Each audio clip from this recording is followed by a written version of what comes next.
Welcome into the Behind the Wall podcast. Today, we are going to do a little Letterman rewind. Now, today's guest led Penn State to back-to-back national championships. He only lost one game in his career. He is a national championship, but most importantly, one darn proud father. Ladies and gentlemen, John Shaffer. Thanks for coming in, John. My pleasure. Thank you for having me. Absolutely. How's everything been going, man? Everything's been going great. I live in Summit, New Jersey. My four kids work in the city. They all. I was lucky. I retired in 2014, and they all were still playing. They played lacrosse at Duke, so I probably had 4 or 5 years where they continued to play. So it was very nice during the lacrosse season to spend all of that time not having to worry about work and to go down and watch them play. So it's been great. It's been a good life here. Absolutely. Now, you're not the only national champion in your family, right? So we have my oldest son. His first 2 years, he played at Duke. They won a national championship, and I think the first, so he still claims that he's the two-time national champion and the only one in the house, which is a little frustrating.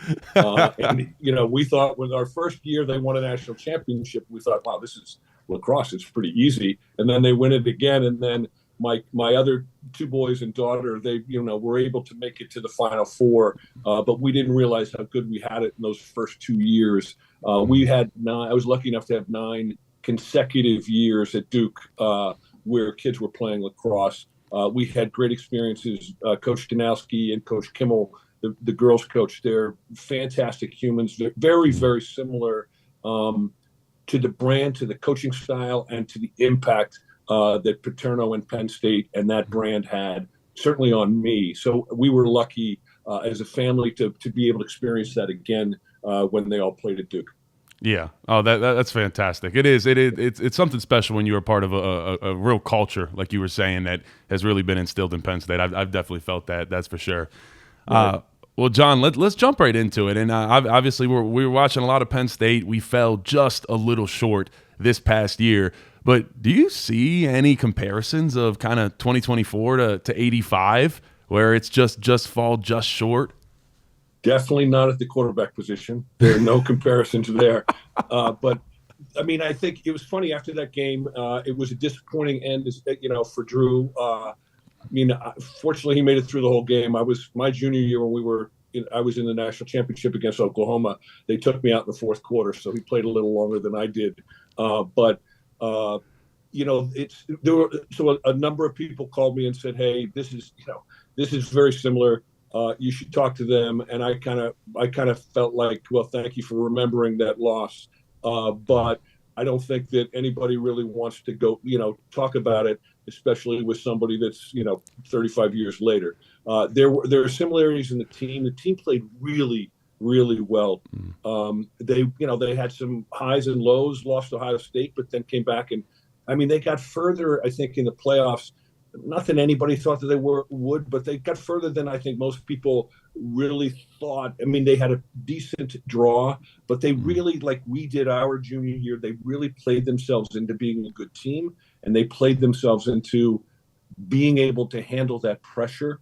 I think from 85 to 86, we were we obviously lost the national championship my junior year, but I think the lessons that we learned in 85 really helped us with confidence. And the other thing that you see that was similar is that not everybody, but people came back, which is really saying something in this year, these years of transfer portals and NIL. It's easy to move to another place, but we had a lot of the seniors or fifth-year seniors from 85 to 86 that came back. That was kind of like, we want to have our chance one more time. I would also say that the lessons we learned, having played in the national championship with, at the time, the pressure, the media exposure, the hype, that really paid dividends and helped us a lot when we played Miami in 1986.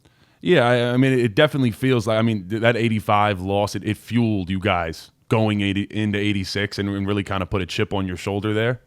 Yeah, we were, my freshman year, we were 7-4-1. My sophomore year, we were 6-5. So we had some of the guys like Shane and DJ and those guys that played a little bit during that period of time. But we kind of grew into watching those seasons. And then our junior year, we were we kind of won ugly. We kind of, we had a lot of close, 4 or 5 close games. We were learning, we were growing as an offense. Our defense was pretty good, and kind of, kept us in a lot of games. But a lot of the lessons that we've learned from '85, helped us in '86. And in '86 we came in very confident. We had no question that we're going to win all of our games and win a national championship. It's not as easy to actually do. We needed a little bit of luck, but I will tell you, we learned my junior year never to walk off a field losing. We learned that in the fourth quarter somebody was going to make a play, and somebody always did my junior year. And then my senior year, we expected it. And there were several times where maybe a game, Notre Dame, my senior year, a game could have gone one way versus the other, but we expected to win every single time we walked onto the field. And I think that's something that is learned. And I think this year's team will learn that going into next year. Yeah, it's great. And like you said, I know you said it was a long time ago, but that's why I hit something like, I got to get John Shaffer's number, because I'm like, he knows exactly what this is like. Like, you guys went through it. And speaking of kind of just like that initial loss, I'm curious, what did Joe Paterno, what was kind of his message to you guys after that game and kind of getting back into State College when you guys were regrouping? What was he kind of saying, especially to you captains, the message that he was trying to kind of spread there? Well, I mean, there were two messages. One, I will take another step back. But so after the game, I didn't play very well. I threw 3 interceptions. In the press conference after the game, I said it was just too bad when one individual had to have so much to do with the outcome of the game. I was disappointed in the way that I played. I didn't play very well, and I felt that was a heavy contributor as to why we lost the game. So we came back in January. I met with, at the time, Coach Bob, the quarterback coach, and Joe in his office. And he basically said the position's not yours anymore. And as you know, having that role, being a player, being the quarterback at Penn State, it means the world to you. It's what you strive to achieve and hold on to. So when we came back after that game, and it was a very, very difficult time. It was still, at 60 years old, it was still the most pressure I've ever felt in my life, from that January till that September.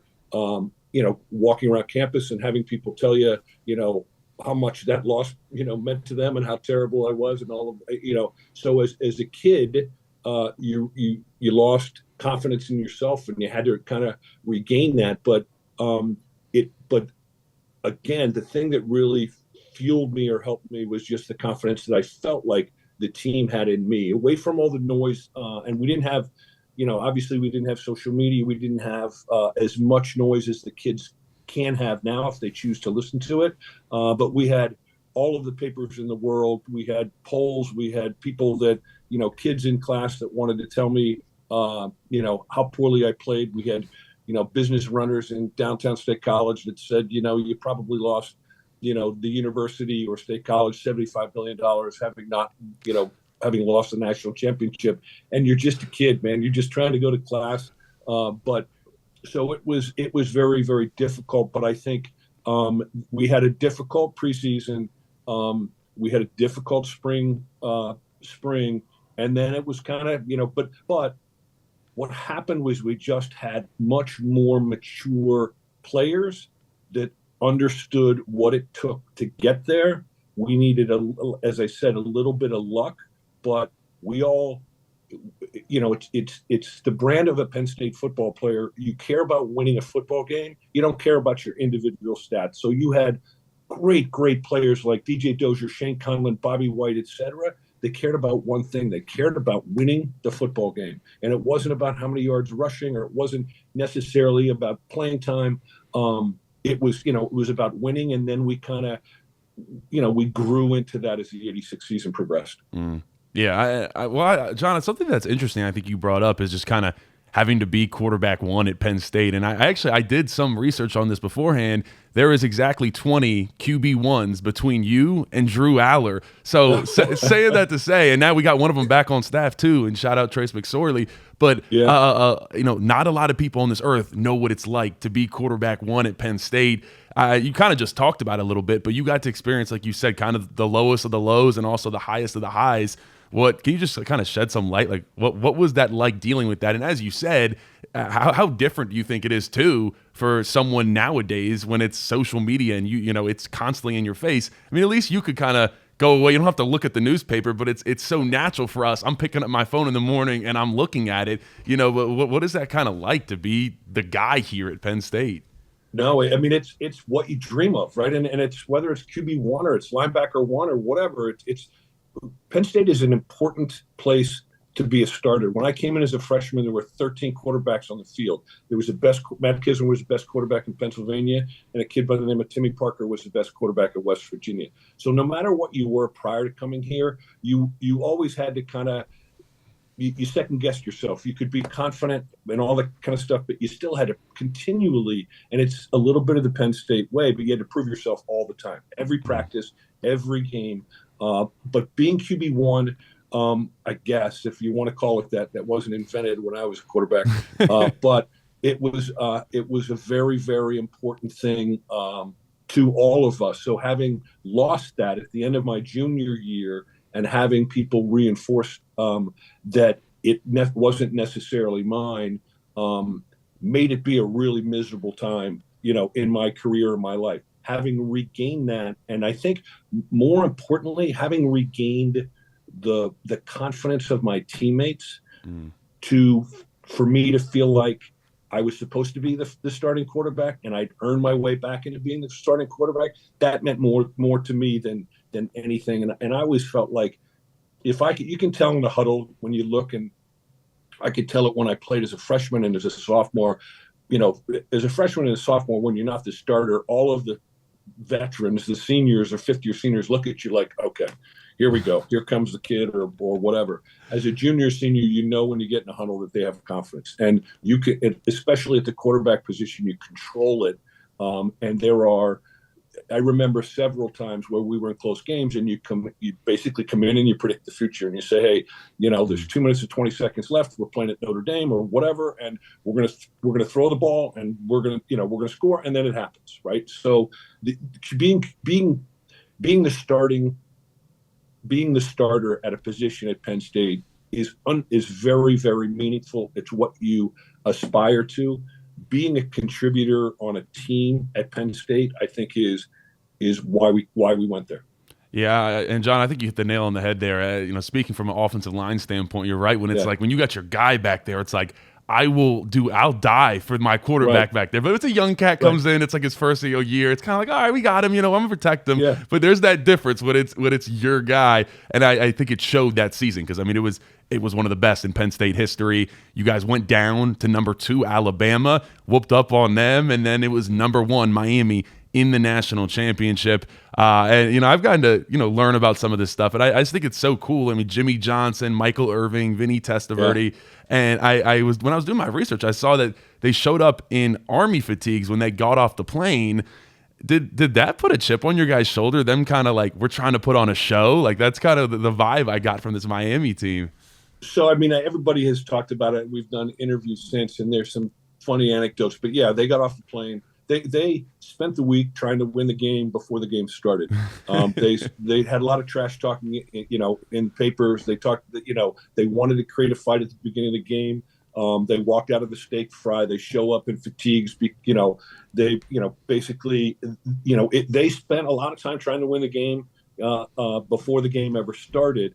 And I'll go back to 85. In 1985, the hype around the national championship or a national championship game was something that we weren't used to. And so in 1985, we did a lot of what they called live shots from the pool at Fontainebleau. So at 11 o'clock at night, you're out there listening to some reporter tell you that you have to throw 45 touchdown passes and 45,000 yards in order for your team to win. And if you keep doing that every night before the game, and everybody's, there's some doubt, and you're like, holy cow, there's going to be a lot of people watching this game. There's a lot of pressure. So we spent a lot of time in the Orange Bowl doing that, and I think it distracted us a little bit. So we go to Miami, and we had 2 interviews with the press, and we were basically there to win the football game. We had learned about how to handle the hype. In my opinion, Miami didn't. So Miami got on the field, and our defensive backs with Marcus Henderson, Ray Ice, and the Duffy Cobbs, they rocked them. Experience the very best Happy Valley has to offer at the one-of-a-kind We Are In. Located in Phillipsburg, we are the perfect destination for football and food fans alike. Our impressive menu specializes in many dishes, from Italian cuisines to Philly specialties like classic cheesesteaks. There's something for every palate at the We Are In.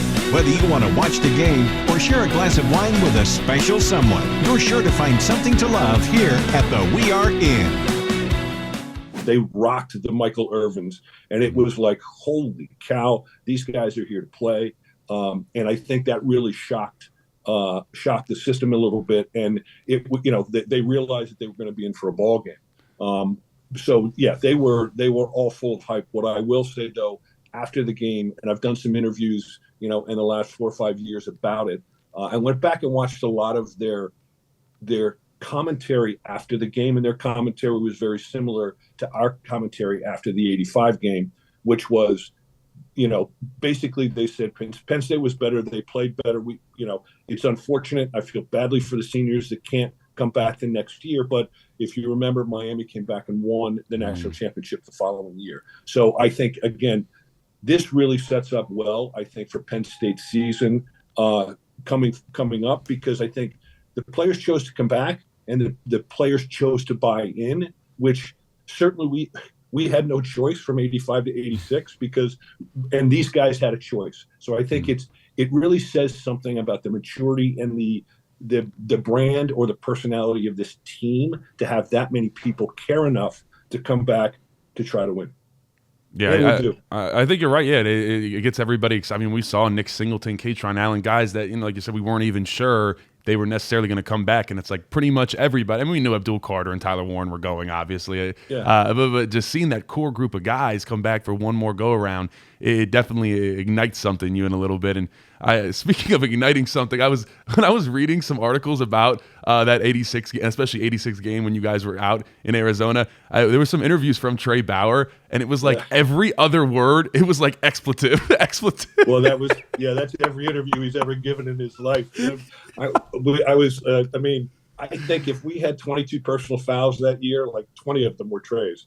So, yeah, but he's the best. I mean, I live with Trey, still talk to him often. He was an unbelievable player, and he's part of the fabric of what made us great that year. And he was, he was an unbelievable linebacker. The linebacking crew that we had that year was off the charts, and a big reason why we won.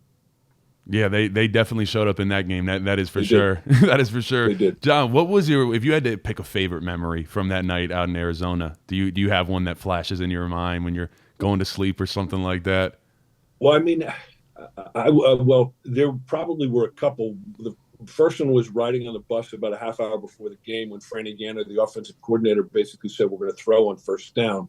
I was like, or the first play, and I was like, holy cow, we're going to throw on.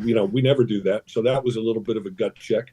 And the other thing that I think people are learning more about, but after we won the game, we're smoking cigars and having fun in the locker room. And Jimmy Johnson came into the middle of the locker room, stood up in a chair, and said all the right things. He basically congratulated us, and he said what he was supposed to say. So that's something that not too many people know about, and it was a real class act. And then after that, Jerome Brown came in. He was a great defensive tackle.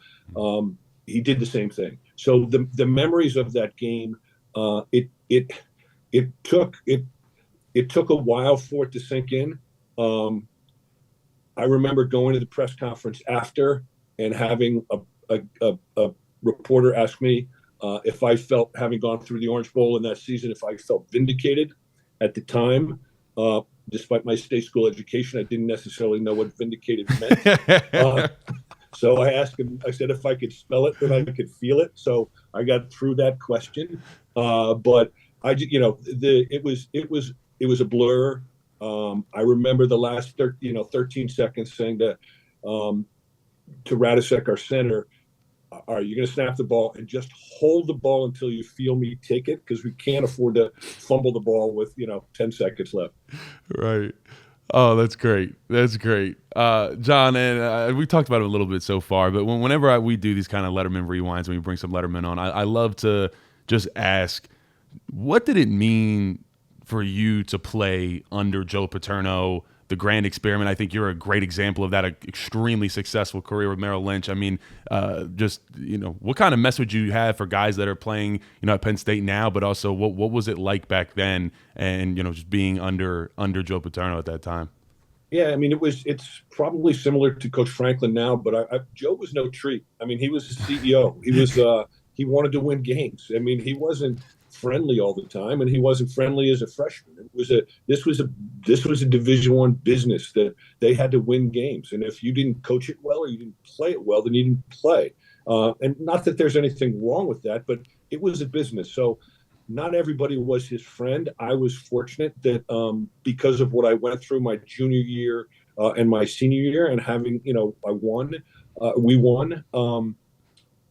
I had a different relationship with Joe. So Joe was, and Joe, I've always said, always walked around the periphery of my life after I left Penn State. I think he does it for a lot of people, but he, through Bill Schreier, who was his good friend, that was one of my first ways to get into Merrill Lynch. So that was, he helped me get to that point. When I came back after I graduated, he gave myself, Trey Bauer, Matt Johnson, the opportunity to be a GA and get our MBA at Penn State. So that was awesome. But playing for him was difficult. But his expectations were very, very high. And all the old guys at the time that, were old when I was playing always said the same thing. And we say the same thing, which is you still say the same stuff that he told you, and the same lessons that he taught you.